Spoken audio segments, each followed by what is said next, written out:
MLK and Liberating Love. So after I watched that speech, I was actually with the teens down in Milwaukee for a sleepover, and they played that Monday morning on MLK Day. And then we did an activity with the teens. And I was watching it and saying, how on earth does someone have the courage to do that? To stand in front of, it was 250,000 people on the Washington Mall that day, and then millions more on radio and television, and talk like that. How does someone grow into such a vision? First of all, it was very utopia, very utopic, but it was also very, very dangerous for the time. And I thought, well, that to me is probably a profound example of liberating love on a massive scale. So that's what I want to talk about today. Now, those of you that probably don't remember from 2 weeks ago, or you're new today, let me refresh you on what I mean by liberating love. So 2 weeks ago, I was focused on the introduction of the topic, and it was an inward perspective, letting love liberate us from self-doubt, from perfectionism and unrealistic expectations that often lead to guilt and shame, and from all the condescending things over all the years that others have done or said to us. They seem to come in two formats. As family members or guardians, those people who are supposed to provide us with a loving environment that either fell short or just never happened. Or from those outside our kind of close circle who bullied us, were mean to us, and generally made us feel unworthy of love. So I introduced a spiritual exercise that at first seemed kind of goofy, but it drew me in and I wanted to share it with everybody. It was involving writing ourselves letters from love. So love that we are born with, that is innate to all of us, that's deep inside. And love speaks to us in the way that we need to hear the message of letting go of negativity and encouragement to believe we are worthy of love. And this wasn't just a self-help sermon. The point of the sermon is that we need to take care of ourselves, to listen to love within ourselves, to be liberated by love, and then in turn become love for others that need liberation. So that catches everybody up. So today I want to talk about Martin Luther King Jr. and liberating love. And so my question of the day is, so given what I just said about we need to focus on, did Martin Luther King Jr. find his own liberating love and channel it into a love so powerful that he could liberate millions? And is that what we just witnessed in the video there, which is probably his most famous speech? So to do that, had to do a little bit of research and went into his childhood. I used an autobiography that he wrote, as well as another book that I'll mention in a minute. So was Martin Luther King raised to truly love himself? Well, basically the answer is yes and no. He was raised in a deeply religious home. His father was a Christian Baptist minister, and his grandfather was a Christian Baptist minister. In fact, his father inherited the pulpit in Atlanta from his grandfather. And in the house, there was this message of the gospel, a message of being loved by God. But then sort of the flip side of that was from Matthew 22, love God, what you're expected to do, and then love your neighbor as yourself. Now, this wasn't in the autobiography, but I know enough PKs, preachers' kids, that's always mixed with the expectation of perfection that any preacher's kid must endure. When you're in church, you have to behave perfectly, look perfectly, and then overachieve at pretty much everything. So he had that. But in his autobiography, he describes a very loving and supportive home. And in fact, particularly he highlights his grandmother. He felt particularly loved by his grandmother on his mother's side, Jenny Williams. However, there's a darker side of this. Before he was 13, King attempted suicide twice over guilt, love, and empathy, and both times it involved his grandmother. The first time, he and his brother were just horsing around, kind of sliding down the banister, and he accidentally knocked his grandmother over, and she went temporarily unconscious. Now, he was a little kid, didn't understand that, thought he'd killed her, ran upstairs to his bedroom, opened the window, and jumped out the second floor. He laid there while everybody's obviously screaming and realized nothing had happened. So he got up and walked away. So fortunately, nothing happened. But then the second time, his grandmother suddenly died unexpectedly. And he was at that moment at a parade that he'd not told his parents he was going to go to. So they were frantic trying to find him. When he got home, he immediately went upstairs and did the exact same thing again with the same result. In addition to just his home life, he obviously couldn't be shielded from the hatred of segregation that was all around him in Atlanta. A very poignant story that he has in his autobiography, there's many, but this is the one that really struck me. His best friend, playmate, inseparable from age 3 to 6, was the son of the owner of the store across the street from where they lived. They played all the time. And then when they started school, King's school was for Black children, and his friends was for white children only. And from that day on, the store owner no longer let his son play with Martin. Martin found this very confusing, and this was the first time his parents had to explain what segregation was to a 6-year-old. Then almost 10 years later, at 15, he won an oratory competition with a speech on the injustice of segregation. He'd already become quite a speaker in the shadow of his preacher father and grandfather.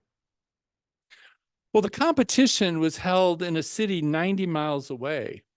And after winning and being pumped up, and he was there with his teacher, on the way home, he and his teacher were forced to give up their seats to white passengers, and they had to stand the entire trip. He became enraged at the injustice, but his teacher said, no, we have to follow the law. But he felt so horrible, particularly after he had just won this competition with a speech on segregation, and thought he was very much worthy of that seat. So Martin Luther King Jr. was raised in a very loving family, but as he grew older, the loving bubble was kind of pierced with these more and more often with these arrows of prejudice and injustice. And there also seems to be very early signs of some depression and mental illness that plagued him throughout his life. So now I refer to you to a book that was published in 2011. It was kind of a sensation at the time, so maybe some of you remember it, by Nasser Ghaemi. He's an academic psychiatrist at Tufts University School of Medicine. It's titled A First-Rate Madness, Uncovering the Links Between Leadership and Mental Illness. And there's an entire chapter, chapter 8, dedicated to King. It's called Psychiatry for the American Soul. And the chapter right before it is dedicated to Gandhi. So Ghaemi says that King likely struggled with depression his whole life. There were the 2 episodes as a child that I already recounted. There was another that was at age 30, and a final one at age 38, and he was murdered at age 39. Now, the family is very private and it's very close, so it was just more of his observations and interviewing close associates. Apparently, his close associates all those years encouraged him to seek psychiatric treatment, but he never did because of the stigma associated with it at the time. He was a very public figure, and he was pretty sure his enemies would latch onto that and it would kind of end his career. Now, King's reputation has become larger than life, but Ghaemi's writings remind us that he was very much mortal. He struggled mightily, I think, to find that liberating love within himself. But when he did, his intense sense of empathy kicked in, and it became this power of love to liberate. So I'm going to give you a few quotes here. The first one is from the author Ghaemi. He says, King's depression may well have generated his politics of radical empathy. I love that term. Politics of radical empathy. In fact, King drew an analogy between his politics and psychiatric treatment. The patient was America. The disease was racism. In fact, in a 1957 interview, King said this: psychologists would say that a guilt complex can lead to two reactions. One is repentance and the desire to change. The other, the other reaction is to indulge in more of the very thing that you have the sense of guilt about. And I, meaning King, I think we find these two reactions. I think much of the violence that we notice in the South at this time is really the attempt to compensate, drown the sense of guilt by indulging in more of the very thing that causes the sense of guilt. The insight to me here was that King was expressing empathy and trying to understand his enemies rather than outrage and indignation. That's pretty profound. There's a quote from somebody that was on the inside of King's team. He says this: he, meaning King, put our outrage into perspective when he said that we had to become political psychiatrists and view our oppressors as our patients. A psychiatrist doesn't get angry with his patients when they're violent towards him. The doctor must help his patients to realize that their violence grows out of sickness and insecurity. We must help them, not hate them. And finally, another quote from Gamey: King's nonviolent movement was a cure for racism, not a political strategy. And I think we've always thought of it as a political strategy. He said it was a cure for racism, not a political strategy. And like many treatments, it is healed rather than cured, leaving scars behind. So every January, last Monday, we celebrate Martin Luther King Jr. as an icon of pacifism. It kind of has become almost a jingle. Make peace, hold hands, sing "We Shall Overcome," and it will come out all right. I know that's not the way it really is felt, but that seems to the way it plays these days. King was actually not a pacifist and was an aggressive, confrontational realist. He believed, and this comes from Gamey's book again, that everyone is fully capable of evil and benevolent actions, including himself. He believed that violence is everywhere and unavoidable, including in himself. Nonviolence, he said, is not the same as the absence of violence, but rather the controlling of violence. He said it's directing violence inward rather than outward. So when I read that passage, all kinds of red flags went up, because psychologically, you don't want to take any aggression and focus it inward and bottle it up. So, of course, I was anxious to see where we were leading with this, and they solved it. He said, King learned from Gandhi. You may or may not know that King used Gandhi as one of his teachers. Gandhi was dead before King was an adult, but he went to India for a month and really studied his methods and then adopted a lot of them. So King learned from Gandhi to channel the aggressive impulses to resist injustice without harming others. The aggression became the courage to resist without fighting back. And I would say that's the courage that you see in somebody standing in front of millions giving that "I have a dream" speech. A quote from Gandhi: "My creed of nonviolence is an extremely active force. It has no room for cowardice or even weakness. There is hope for a violent man to become nonviolent, but there is none for a coward." King considered nonviolent opposition rather than violent opposition to be spiritually grounded. This is a 1956 sermon, little excerpt. "The nonviolent resistor is just as opposed to the evil that he is protesting against as the violent resistor. Now, it is true that this method is non-aggressive and passive in the sense that the non-violent resistor does not use physical aggression against his opponent.